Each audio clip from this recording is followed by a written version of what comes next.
बच्चों इस वीडियो में हम चैप्टर 2 यूनिट्स एंड मेजरमेंट की एक्सरसाइज का क्वेश्चन नंबर 22 इसका सॉल्यूशन देखेंगे। इससे पहले के क्वेश्चंस की वीडियो का लिंक आपको डिस्क्रिप्शन में मिल जाएगा। क्या है क्वेश्चन?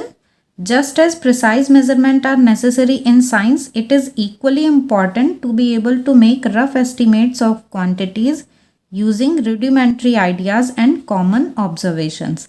बच्चों क्वेश्चन नंबर 21 में क्या था? Precise measurement of physical quantities are a need of science.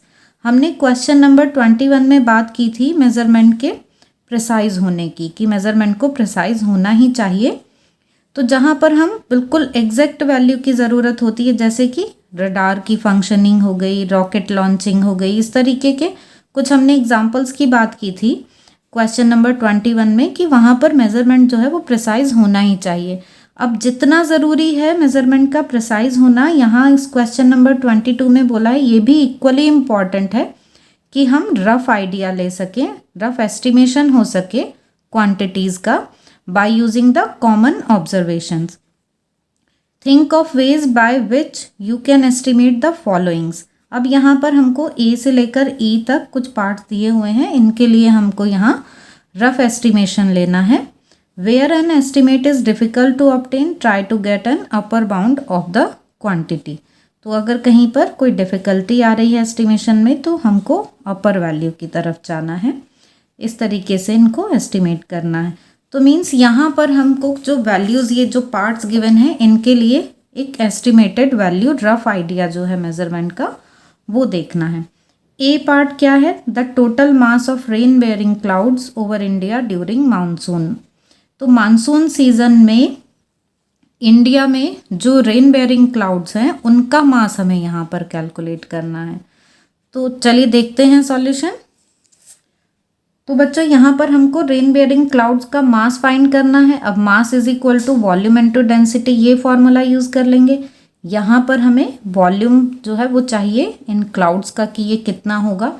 तो यही वाटर में कन्वर्ट होता है। तो हम क्या करेंगे, हम यहाँ वॉल्यूम इस तरीके से ले लेंगे कि इंडिया का एरिया कितना है और रेनी सीजन में जनरली जो रेन है वो कितनी हाइट तक होती है। तो एरिया और हाइट हमें पता चल जाएंगे तो हम वॉल्यूम निकाल पाएंगे, और यहाँ पर हम वाटर की डेंसिटी लेकर ऐसे हम मास कैलकुलेट कर सकते हैं। तो mass is equal to volume into density of rain water.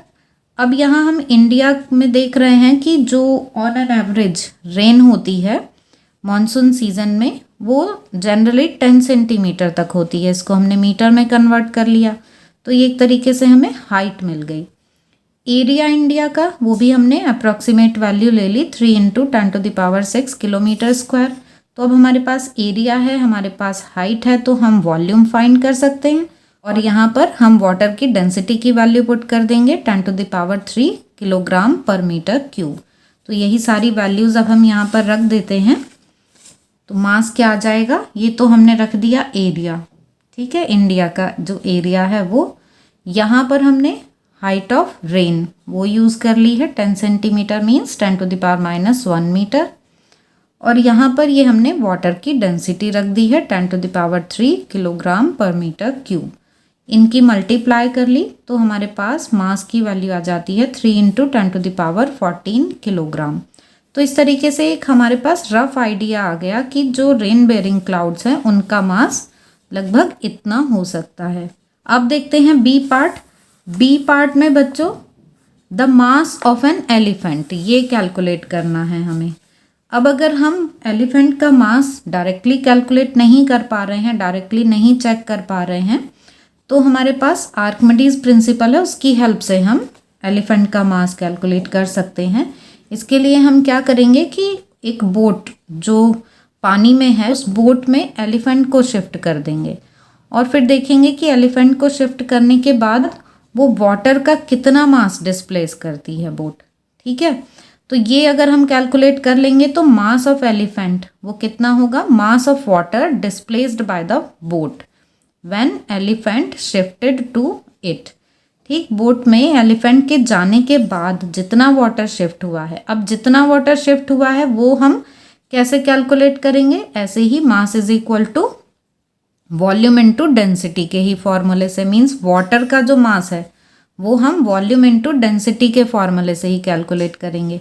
अब वाटर का वॉल्यूम वो हम कैसे फाइंड करेंगे, डेंसिटी तो हमें पता होती है, हमने जस्ट अभी यूज़ की 10⁻³ किलोग्राम पर मीटर क्यूब। वाटर का वॉल्यूम फाइंड करने के लिए हम फिर से एरिया और हाइट ये फॉर्मूला लेंगे। एरिया कौन सा लेंगे हम, जो बोट की डायमेंशंस हैं वो ले लेंगे। बोट की कुछ लेंथ होगी और कुछ उसकी विड्थ होगी, तो वो उससे हम बोट का एरिया फाइंड कर लेंगे। और एलिफेंट को बोट में शिफ्ट करने से पहले किस लेवल तक जो बोट है वो पानी में थी, और उसके बाद एलिफेंट को शिफ्ट करने के बाद वो कुछ पानी में सिंक हो जाएगी ना, कुछ पार्ट उसका पानी में अंदर चला जाएगा, तो वो कितना पार्ट उसका पानी में अंदर गया, तो वो हाइट देख लेंगे कि एलिफेंट के जाने के बाद कितनी डेप्थ तक वो बोट पानी में चली गई है, तो वो हमारे पास h की वैल्यू आ जाएगी। तो इस तरह से हम वॉल्यूम फाइंड कर सकते हैं डिस्प्लेस्ड वाटर का। यहाँ पर हमने ये डेंसिटी ऑफ वाटर रख दी है और वॉल्यूम ऑफ वाटर डिस्प्लेस्ड हमने ये area of boat into height इसकी हेल्प से फाइंड कर लिया है। ये हाइट आपको समझ में आ ही गई होगी कि एलिफेंट को शिफ्ट करने के बाद बोट कितना पानी में डूब जाती है, वो हाइट है ये। अब ये जो बोट की डायमेंशंस हैं ये हम कुछ भी ले सकते हैं, ये वेरी कर सकती हैं वैल्यूज़, और जो मास है एलिफेंट का उसके अकॉर्डिंग ये हाइट की वैल्यू भी चेंज हो जाएगी। लेकिन यहाँ पर हम फॉर एन एग्जाम्पल कुछ वैल्यूज़ ले लेते हैं। ये तो हमने वाटर की डेंसिटी रख दी, हमने मान लिया कि बोट की डायमेंशन जो है वो 3 और 2 है, लेंथ उसकी 3 है, विड्थ उसकी सपोज 2 है, और जो बोट पानी में चली जाती है वो हमने मान ली कि वो उसकी हाइट है 0.5, मीन्स आधा मीटर तक लगभग एलिफेंट के बोट पे शिफ्ट होने के बाद वो डूब जाती है पानी में। और अब इनकी मल्टीप्लाई करके हमारे पास ये आ जाता है 3000 kg, मीन्स एक हमारे पास रफ आइडिया आ गया कि एलिफेंट का मास लगभग इतना होगा। तो ये बी पार्ट आपको समझ में आ गया होगा। अब सी पार्ट देखते हैं। सी पार्ट में है the wind speed during a storm, आंधी तूफान की स्पीड बतानी है हमें कि वो कितनी है। तो अब speed is equal to distance upon time, ये फॉर्मूला ले रहे हैं हम, और मान लेते हैं कि 2 सिटीज़ हैं। सपोज ये है एक सिटी ए और इधर ऐसे ही सिटी बी है। सपोज ये एक दूसरे से 100 किलोमीटर की डिस्टेंस पर हैं। अब पहले यहाँ पर है स्टॉर्म को यहाँ से यहाँ तक आने में कुछ टाइम लगेगा। मान लेते हैं कि 1 आवर का टाइम लगा इसको यहाँ से यहाँ तक आने में। तो अब हमारे पास डिस्टेंस है और हमारे पास टाइम है, तो हम स्पीड इजीली निकाल सकते हैं। Speed is equal to distance upon time, और ये जो है ये हमने वैल्यूज़ फॉर एन एग्जाम्पल ही ली हुई हैं, ये आपको समझ में आ ही गया होगा। तो ये मान लिया हमने कि डिस्टेंस जो है 2 सिटीज़ के बीच में 100 किलोमीटर है, और जो टाइम लग रहा है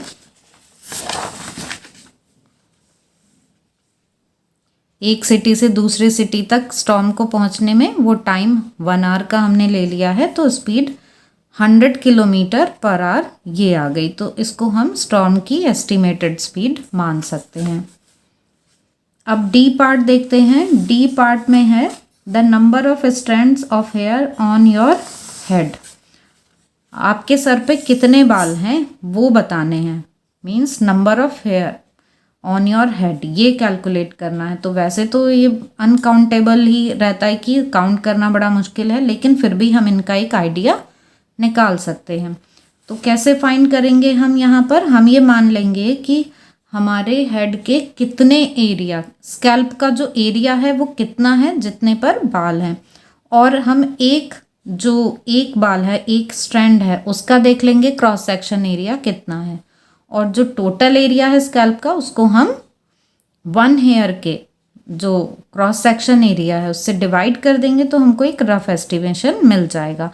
लेकिन अब बाल के बीच में थोड़ी डिस्टेंस तो होती है, तो हम ये मान लेंगे कि स्कैल्प का लगभग 80% जो एरिया है उतने पर ही बाल हैं। हमारा जो हेड है वो स्फेरिकल है, तो जो हमारा सर है उसको हम जितने पोर्शन में हेयर है उसको हम मान के चलेंगे कि ये हेमीस्फेयर है, ठीक है।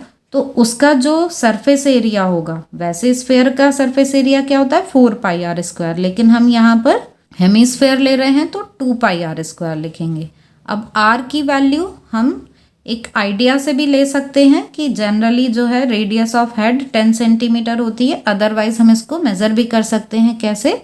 हम हेड की सरकमफ्रेंस जो है वो मेज़र कर लेंगे और उस सरकमफ्रेंस को हम 2πr के इक्वल रख के r की वैल्यू फाइंड कर सकते हैं। तो r वहाँ से भी हमें मिल जाएगा। हमने मान लिया कि 80% पर ही हेयर है, तो जो भी हमारे ये 2πr² की वैल्यू होगी उसका हम 80% ले लेंगे। अब हमको चाहिए diameter of single strand of hair. ठीक है, तो ये हम स्क्रू गेज की हेल्प से मेज़र कर सकते हैं। और ये भी एक हम जनरल आइडिया इसका ले सकते हैं कि जो डायमीटर होती है एक हेयर की वो जनरली होती है 50 माइक्रोमीटर। तो या तो हम ये वैल्यू डायरेक्ट ले लें या फिर हम ऐसा भी कर सकते हैं कि हम स्क्रू गेज की हेल्प से इसको मेज़र कर लें। तो हमारे पास डायमीटर है, तो डायमीटर की हेल्प से हम रेडियस फाइंड कर सकते हैं और रेडियस फाइंड करने के बाद हम उसका क्रॉस सेक्शन एरिया भी ले सकते हैं। तो अब हमको number of strands of hair on head find करने के लिए ये फॉर्मूला मिल गया, area covered by the hair, area of 1 strand. तो अब हम यहाँ पर ये दोनों ही वैल्यूज़ रख देंगे। ये हमने 80% लिया ना, ये 80/100 इंटू 2πr², तो 80/100 इंटू 2πr², ये वैल्यू रख दी।